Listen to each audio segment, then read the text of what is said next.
Good afternoon. My name's Peyton. I'm our new Director of Business Development and Training for BG Curvato in Maryland, Virginia, DC, and some of West Virginia. Today, I'm going to take some time to go over the lifetime protection plan with you. There's a lot of opportunity out there that a lot of shops don't understand, or they're not turning in the claim because they don't know how, or they don't really understand how to explain it to a customer. So today, I'm going to take some time to go through some examples of what usually happens and how it works and how to file a claim. And if you have any other questions after this, feel free to email me. We definitely plan to do a lot more of these in the future. So some more training is going to come virtually to help try to get more content to everybody quickly. So let's go ahead and get started. BG in this area paid out $130,000 last year to shops for the protection plan warranty coverage. I hope that we can double that, because most shops are selling it, but they don't understand when they're covered, when they're not, and stuff like that. So we're going to talk about that today. When you use one of our products, most of them come with a warranty. All of these do, and there's a few others that do too. When that happens, what warranty you get is based on how many miles are on the vehicle. So with Plan 1, it's on any vehicle that's serviced before 50,000 miles.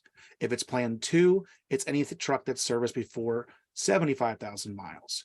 And Plan 3, any car or truck serviced before 125,000 miles. We're not going to talk a lot about Plan 3 today. It's for a dynamic engine service for cleaning an engine out. If you have questions about that, please ask your rep. We'll talk about it more later, but today I want to focus on the main Plan 1 and Plan 2. So anybody who brings a car into you can use this service, including yourselves, okay? It does work for fleets. I think this is a really great option for fleet accounts, but it can't be an in-house account, meaning they can't work on their own cars. You have to do it, and it's got to be billed onto an invoice. Claims are paid out in full labor rate and full list on part. We're not trying to ask you to do it for $70 an hour because it's a warranty kind of thing. We're going to pay you your full labor rate. And then lastly, there's nothing that you need to do. Everything's already set up. You already have an account, and there's no paperwork to fill out. There's no website to go to and update.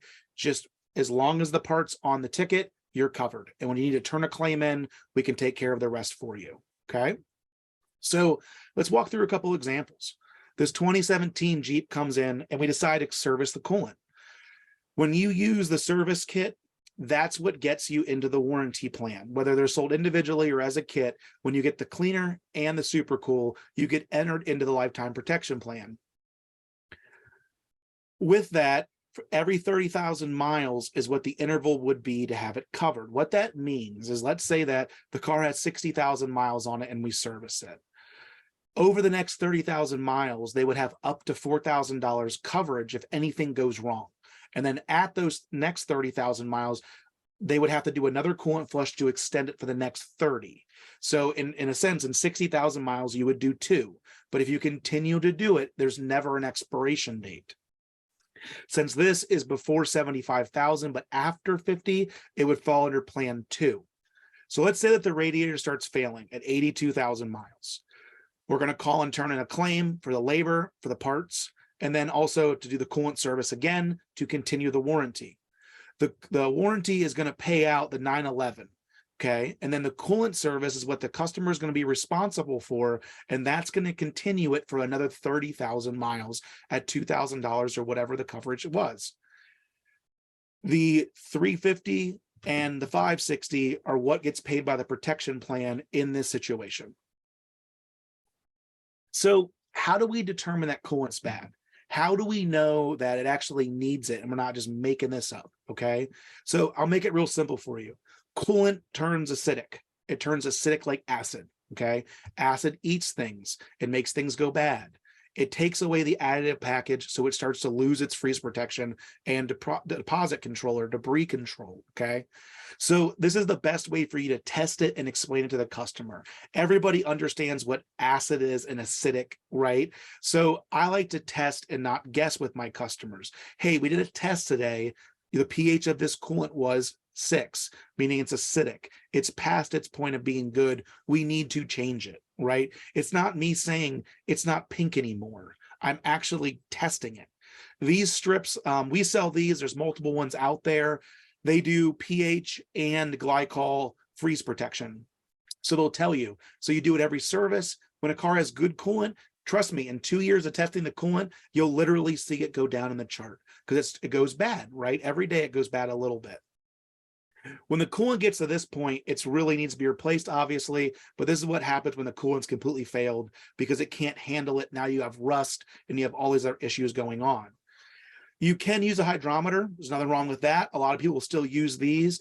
The point I want to get across is that you as a shop needs to decide what you want to do as your test and then a way to explain that to the customer. We did this, we looked at it this way, and this was the result. We know from experience that if coolant at 6.5 stays in the system, eventually it's going to cause a leak. So we like to get it out of there before there's a bigger problem, right? That's how we explain it to people. And with the warranty, I think it even makes it an easier sell. So what we want to do is remove the coolant and install new. We have a bunch of great flush equipment. If you have questions, please ask your rep. We have bypass machines. We have suck fill machines. You name it, I feel like we have it. The important thing is that during the service, you use these two products. When you use these two products, you automatically get entered into the warranty, okay? They need to be on the invoice either as a kit or as two individual parts, but either way, as long as they're the invoice, you're covered, okay? So with plan 1, you get up to $4,000 of coverage. With plan 2, you get up to $2,000 of coverage. So what's covered, right? Well, the heater core, the water pump, the freeze plug, and the radiator are all covered. For me, this makes this a very easy sell because if somebody comes in with a car before 75,000 miles, I'm going to say, hey, let's get your coolant changed because I know that one of these components is going to go bad at one point, and when it does, BG is going to pay for it instead of you having to pay for it, right? Especially if it's a car that you know has a problem with that, right? What's not covered? Hoses, clamps, thermostats, and any engine components are not covered, okay? It's a 30,000 mile interval, and as long as you keep doing it every 30,000 miles, there's never an expiration. It's a lifetime warranty. So with this one, it fell under plan 2, which covers the 91294, right? And then the customer again would be responsible for the 19169 to do the coolant service, which continues the warranty for the next 30,000 miles. All right, let's talk about another example. So this BMW comes in and it's a 2016. We service the brakes. We do the brake fluid at 52,000 and at 79.8. Okay. With brake fluid, you get a 30,000 mile coverage of up to $4,000 if they would have started before 50. Since it's after 50, now it's going to be $2,000 of coverage. Master cylinder goes out at 102,000 miles. Price out the labor, price out the parts. Then we also price out the brake service. The protection plan would cover the parts and the labor and the repair, and then the customer would be responsible for the brake service, and that's what's going to continue the warranty for another 30,000 miles. So how does brake fluid go bad? What's the deal with brake fluid? So brake fluid hydroscopic, I'm sure you've heard this before. Its job is really to keep seals happy, keep things moving, right? Brake fluid will absorb moisture in pretty much any situation because it's hydroscopic, it's pulling moisture out of the air. So you need to change brake fluid more often than you used to, in my opinion, because the calipers are so light now, they're absorbing so much more heat than they used to, that we're asking the fluid to do a lot more than it ever did before. So that's why almost every manufacturer out there recommends brake fluid every 2 years. It also lubricates. When brake fluid starts to break down and get gritty like this, all the seals start getting it stuck in it, and you just start losing components left and right because it's not doing the job that it's supposed to. And then also the debris and the moisture that builds up. The worst place for you to test the debris and moisture is in the master cylinder, because the dirtiest stuff is going to be down in the caliper. But for the test that I'm going to talk about, using in the master cylinder is totally fine. My point is just that if this is clean, it doesn't mean the system's clean, right? This is like the most protected area of brake fluid. So how do we measure it? You can do a copper test strip is a good option. You can measure it on the can and it'll tell you when it's going bad. Another one is doing a moisture test. So I use these for a while. You'll spend $8 on some and $88 on the other ones. And I'll tell you, the $88 ones seem to last a whole lot longer. One suggestion, don't dip the plastic in fluid. Just do just the metal tips and they'll last a whole lot longer, okay? But what this is it goes 0, 1%, 2%, 3%, 4%. And most state inspectors are now trying to make a car fail for 3 to 4% brake fluid because they know how much stopping power they lose when the brake fluid has 3 to 4% moisture. So usually 1 to 2 is like recommend, and 3 and 4 is it's pretty bad. It needs to get done right now kind of situation. These are really great testers. Again, we're trying to figure out a way to test and not guess and explain to our customer why we actually need to change it. It's not just because I want to make a spiff today. So this is another example of a moisture tester. I know that OTC has one. I've seen a few of these out in the field. I know that some of them get kind of pricey. This is why a lot of shops just stick to a 2-year, 30,000 mile interval, because they know by then the car's going to need it, whether they test it or they don't. So that's an option for you. One heads up I want to give you, we have seen some owner's manuals out there that are recommending brake fluid flushes at 12,000 miles, 15,000 miles, mainly on ADAS cars, radar cruise control, lane, avoidance, crash avoidance, all that stuff. So just a heads up. I'm not seeing it everywhere yet, but we're starting to see it. So just kind of a heads up. So when we do the brake fluid, again, it's not complicated. We're going to remove the old brake fluid, but our equipment makes it really easy. So this is the DOT4 that most shops are using nowadays. I want to give you a heads up that we have a new one that has come out because of the low conductivity issue. So a lot of electric cars or any hybrids are requiring a low conductivity brake fluid, and this one meets the specs.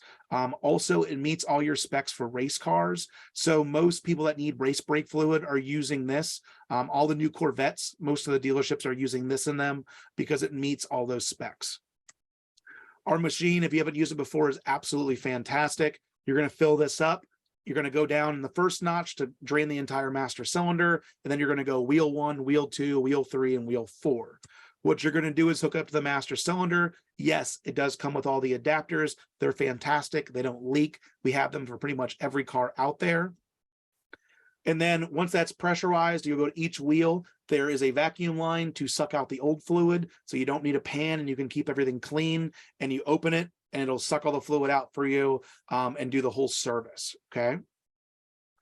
Again, with the protection plan, it's $4,000 of coverage before $50,000 and $2,000 for $75,000. What's covered? So any lubricated component, the master cylinder, calipers or wheel cylinders, and the ABS pump. Any lubricated failures are 100% covered. What we usually see is either a master cylinder or a caliper turned in. We don't see a lot of ABS pump issues, but just kind of a heads up. What's not covered? The pads, the rotors, the shoes, any electronic components like ABS sensors or solenoids and this kind of stuff are not covered. But anything that's lubricated is. Again, this is a 30,000 mile interval, and it has come with a lifetime protection plan. So if you continue to do it, it never expires. If you do this with your brakes every time, you're going to have the lifetime protection plan forever. So the example we talked about earlier, this is getting paid because they're under plan 2, up to $2,000. That gets paid. They do the new service, and now they're continued for the next 30,000 miles. Next example. So we have a Hyundai with a transmission. We serviced it at 72,000 miles. The important part here is that we use the cleaner and the additive for the transmission. Whether it's as a kit or sold individually, as long as both products are used, you're covered in the transmission warranty, which is up to $4,000, and it's a 30,000 mile interval, okay? This would fall under Plan 2 because it's after 50,000 miles, so they would get $1,000 of coverage. Now, if that transmission fails at 101,000 miles, we would price out the parts, the labor, and the service, and we would pay the max of the $1,000 towards that repair. And then again, they would pay to have the next service done, and it would continue. So like if it's an engine replacement or a diff replacement or a transmission replacement, if they do the service on the new unit, then you get the warranty, and it keeps going. It doesn't end because you replace the unit. Okay, so how do we determine that transmission fluid is bad, or how does it go bad, or what is it? So transmission fluid is basically engine oil that's been dyed red, okay? And it has a lot more detergent in it, but it's basically engine oil, okay? Just like engine oil, it's got to get changed at one point. In a transmission, there's friction things that move together, just like a brake pad. That's what these are. They're called clutches. And when they wear, because they wear out, there's debris. That's what changes the color of the fluid from red to brown, is the debris that's inside of the fluid, okay? As that debris starts to build up and usually turn acidic, it stops lubricating. It starts sticking to things starts grinding. And then the other thing is when the fluid has this much in it, it can't do the job that it needs because literally liquid sandpaper is running around all over the place. This is why we believe in using a cleaner. The cleaner lifts everything up into the fluid like a washer machine would, so that when you get it to go out, it drains all the dirt out with it. So this is why it's important to use the cleaner first. Then we would recommend flushing the fluid. Okay, this is a real flush machine that does a bypass like a dialysis machine. It pumps new fluid in while old fluid comes out. It's the best way to really get a proper transmission service that gets all the dirty fluid out. Then afterwards, you're going to put the ATC Plus in, and that is a really great transmission fluid conditioner that's going to get you the next 30,000 miles, no problem. With transmissions, you might notice that the warranty coverage is less. It's up to $2,000 on plan 1, and plan 2, it's up to $1,000. What's covered is anything that's inside of the unit. Now, we're not going to cover on as far as leaks go or any electronic components, but anything inside of the unit, we are going to cover, okay? It's a 30,000 mile interval, just like everything else, and you have a lifetime warranty. If you keep servicing it, it'll always be covered. If you use our transmission fluid, that will double your warranty coverage. It'll take the plan 1 to $4,000. It'll take plan 2 to $2,000. Okay. So in this example that we talked about, they got $1,000 of coverage because they did a regular transmission service at 72,000 miles. If they would have used our trans fluid when they did it, they would have had $2,000 of coverage instead of just $1,000 of coverage. Okay. So let's talk about some oil. Audi comes in and it has BG MOA used in every oil change. Starts at 7,200 miles, okay? The minimum requirement for this is 10,000 miles, okay? And it's up to $4,000 of coverage. Plan 2 would be up to $2,000 of coverage. So at 176,000 miles, the engine finally goes out. We turn in a claim, and the claim is going to pay the maximum amount of $4,000 towards that repair. And then again, they're going to pay for the next oil change to be able to get the coverage for the next $4,000. So again, the engine was replaced. They still get the warranty. It keeps going as long as they do the oil change when you install the new one. Now, these are our power hitters. These are our oil, our cleaner, and our fuel service. So with the oil, if you do it every minimum 10,000 miles, I would recommend 6 because your filter is not going to last 10. But almost all of the internal engine components are covered. There's a few exclusions, but the turbos are covered, which we're seeing a lot more issues with. Vehicle lifters, right? We're starting to see more problems with these things. If you use the MOA with every oil change, you're covered, okay? Plan 1 up to 4,000, plan 2 up to 2,000. Requirement is a 10,000 mile interval. Fuel system. So if you use the BG 44K in your tank, your oxygen sensors, yes, your oxygen sensors, your PCV system, and your injectors are all covered, okay? The PCV system would also include a crankcase vent valve on a European car. Again, plan 1 would be $4,000 and plan 2 would be $2,000 of coverage. With our oil cleaner, okay, you're going to get extra protection. If you use the EPR with the MOA, every oil change, you go from 4,000 to 6,000 and 2,000 to 3,000. So you're going to get extra coverage if you use the EPR. For most situations, this is the customer that really wants to take care of their car, then I would do the EPR every time, and you're never going to have a problem with it. Now, this is your pre-drain cleaner. This is your oil life extender, and this is your fuel system cleaner that I usually sell at least once a year. If you haven't done it once a year, I'd recommend it, okay? This oil change, these 3 cans, is the best thing that you can do for an oil consumption issue for step 1. Get them an EPR service with MOA and 44K. have them drive it, go 1,000 miles, and then check the oil level. A lot of cases, this will start fixing those issues or those timing chain rattles when the car starts up, like on a Subaru. This is the first thing that I would start with. And then you know that the car's clean and the oil's good. And if it's not that, you have another issue. But in a lot of situations, it fixes it. Also, on any of your GDI cars that want to go 6,000 mile oil change intervals, I would highly suggest using BGMOA. In most situations, if you don't, you really start to have sludge problems, and we're seeing a lot of motor problems, before 100,000 miles, like we never used to see. So for this example, plan 1, up to $4,000 is what they paid out. If the customer decided to use the EPR with the MOA, they would have paid $6,000 out instead of the $4,000 out. We also make hybrid versions of this. They're specifically designed for hybrids and stop-start cars.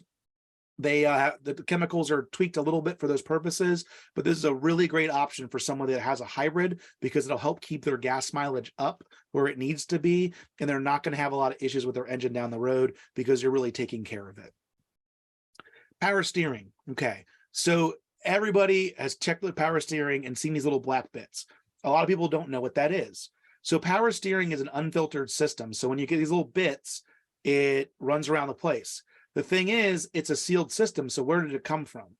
So it came from the inside of the hoses going bad. So what happens is as it deteriorates the hoses, because the fluid's not doing the job it's supposed to, it starts to break this stuff down. So if you're seeing this in fluid, it's already past that point. It needs to be replaced. It's not lubricating like it's supposed to. And as a hydraulic component, that's really important. The additive package wears out, and that's what gets all the dirt and stuff and going, and it gets worse and it gets worse and it gets worse, right? At this point, you really need to add a cleaner, make sure it lifts all the dirt out. So when we change it, it comes out with it. We have a really great power steering flush machine. If you're interested, let us know. We'd love to come by and talk to you about it. And we have all the power steering fluid you could ever sell, from synthetic to a non-synthetic, and also coverage for mineral-based fluids too, okay?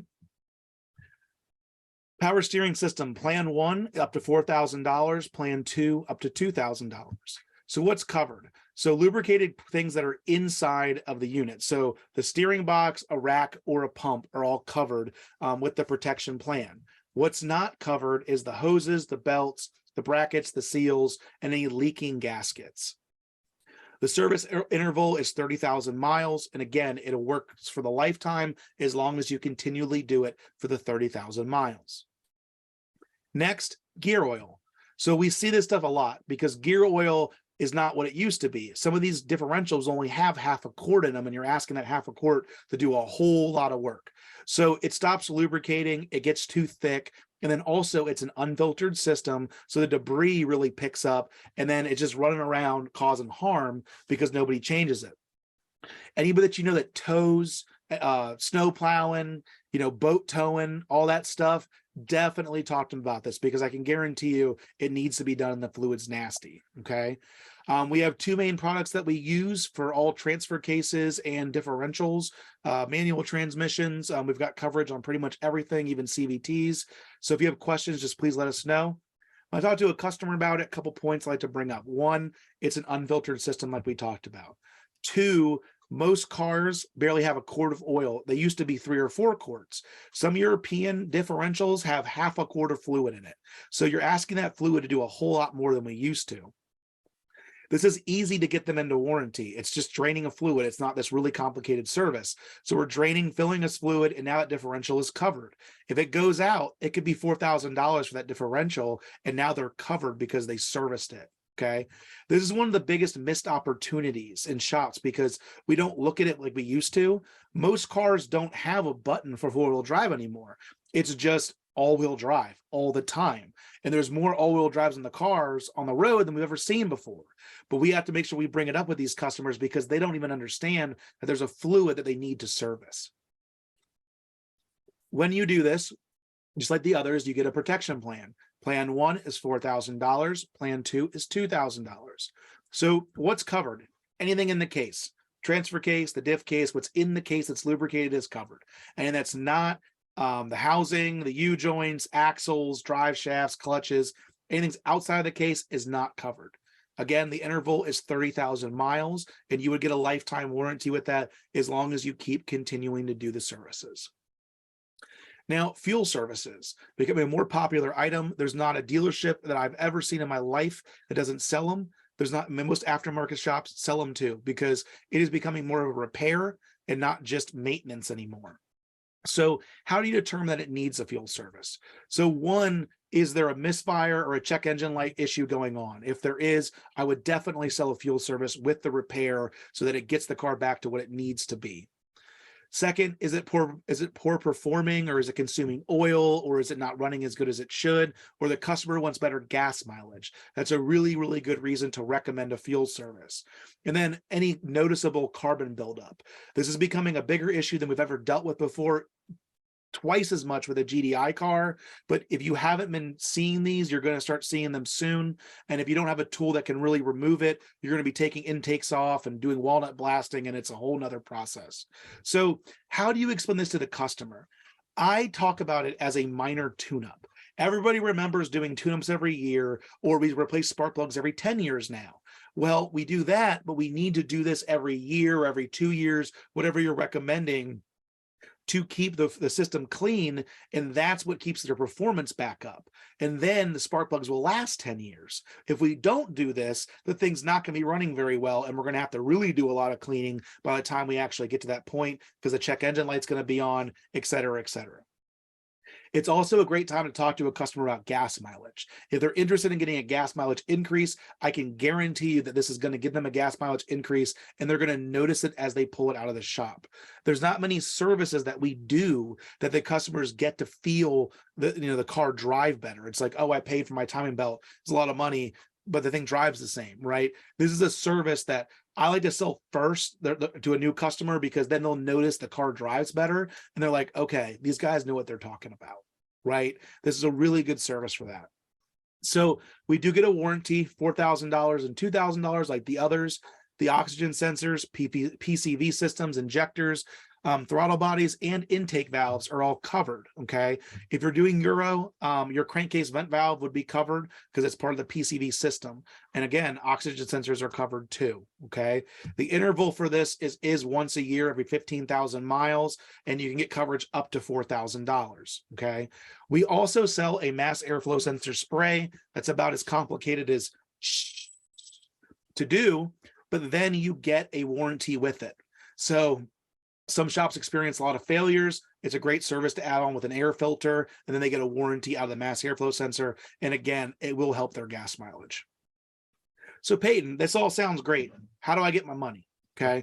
We've made this really easy. It used to be a lot more complicated, I gotta be honest, but it's so much easier now. So we have a website. Go to the website. Okay. You're going to put your shop's information in. You put the vehicle information in. You're going to prepare an estimate. You're going to send them your previous work order. Then they're going to send you an email with one of two things. Hey, here's your money. Or two, hey, you forgot this or you forgot that. Can you add to the invoice and send it to me? And then you do. And then guess what? They send you money. It's usually a credit card that you just enter.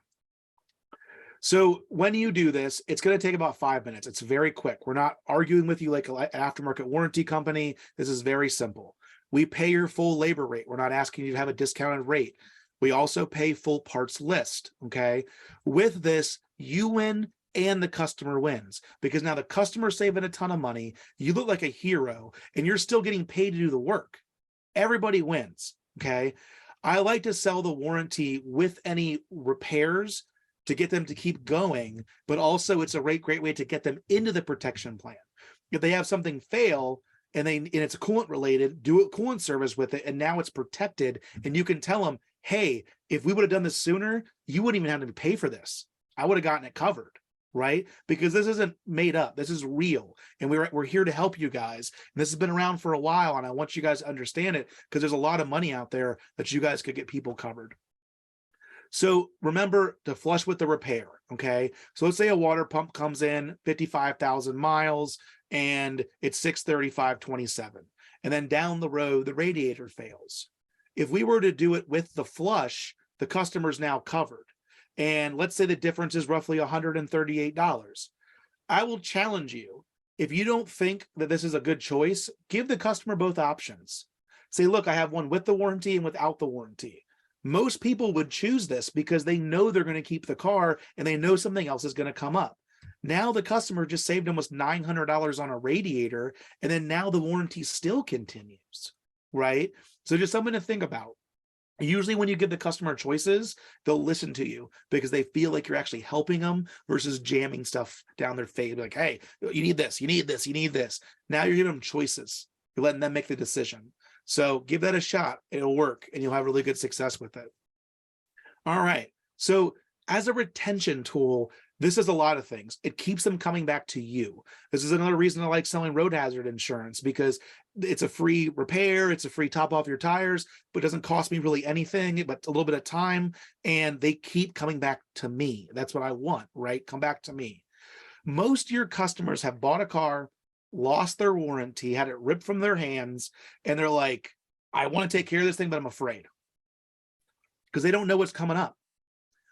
Give them an option of a warranty. And this is a great warranty that really pays and also takes care of them and you. Again, you get paid full rate. And then lastly, I really believe that customers turn cars in earlier than they should because they don't have a shop that they can trust. And they don't have somebody who has a maintenance plan that says, look, this isn't going to be cheap because we got to take care of it, but it's going to be 10 times cheaper than buying a new car. And I have it mapped out. Let me show you. Every couple of years, we're going to do this because it's going to cover all this stuff. And then you don't have to worry about it, right? We paid out $130,000 in just Maryland, Virginia, DC, and West Virginia last year. That's a lot of money. I want to double it this year, okay? Couple examples. So this is what we see on our end. So car went into Honda at October 27th. And it had a check engine light, possible fuel injector failure. They were able to prove the fuel injector failure. We have the service record of when it was done, and they sent us a bill, and we covered $2,000 of it because that was the max payout for that plan. So now the customer pays $20 and we covered the $2,000 and everybody's happy. Next example, 69,000 miles, car came in, water pump went bad. They did the coolant service at 60,000 miles.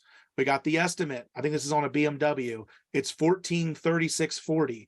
We paid the whole thing because it's all covered. Engine oil has a misfire. Found number cylinder has a scar on the camshaft. Needs a motor. 128,000 miles. The guy started using it MOA at 67,000 miles. Went to 128,000 miles. So he's covered. So we cover the max, which was the $2,000 of his repair. And then again, he uses the product and he keeps the warranty going. Okay. Few things to remember.